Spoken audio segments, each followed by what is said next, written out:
Hello guys, আমরা চলে এসেছি রামপুরহাট।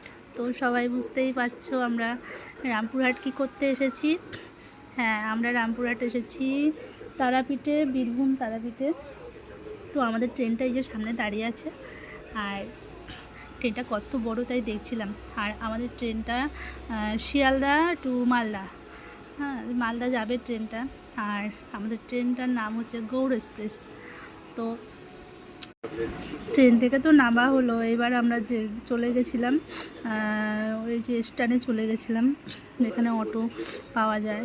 তো সেইগুলো আর আমি আর দেখালাম না, কারণ ভিডিওটা অনেক বড় হয়ে যাবে। আর আমরা এই যে ফুলের ডালি কিনে নিয়েছিলাম, ডালা নিয়ে দাঁড়িয়ে আছি। তো লাইনে ছিলাম, প্রচুর লাইন প্রচুর ভিড়।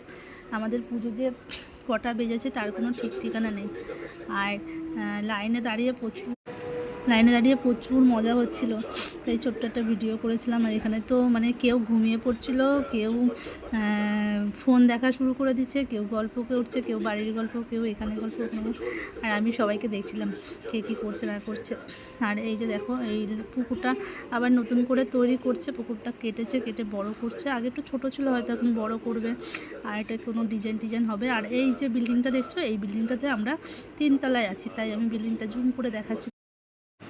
তো এই জন্য আমি ভিডিওটা মানে জুম করে দেখাচ্ছিলাম ফোনটা। ওই বিল্ডিংয়ে আমরা আছি।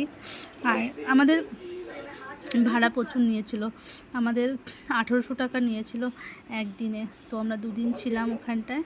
আমরা পুরো ফ্যামিলি সবাই গিয়েছিলাম। আমার শ্বশুর যায়নি, শাশুড়ি, যা, দেওর, জায়ের ছেলেরা, 2 দেওর, সবাই আমরা ফ্যামিলি গিয়েছিলাম। তো আমার জায়ের ছেলে বলছে যে একটু জুম করে দেখো আমাদের বিল্ডিংটা, আমাদের হোটেলটা। তাই আমি জুম করে দেখাচ্ছিলাম। আমার ভিডিওটা কেমন লাগলো আশা করি তোমরা কমেন্টে সবাই বলবে। সবাই ভালো থাকবে, সুস্থ থাকবে। টাটা, বাই, জয় মা তারা।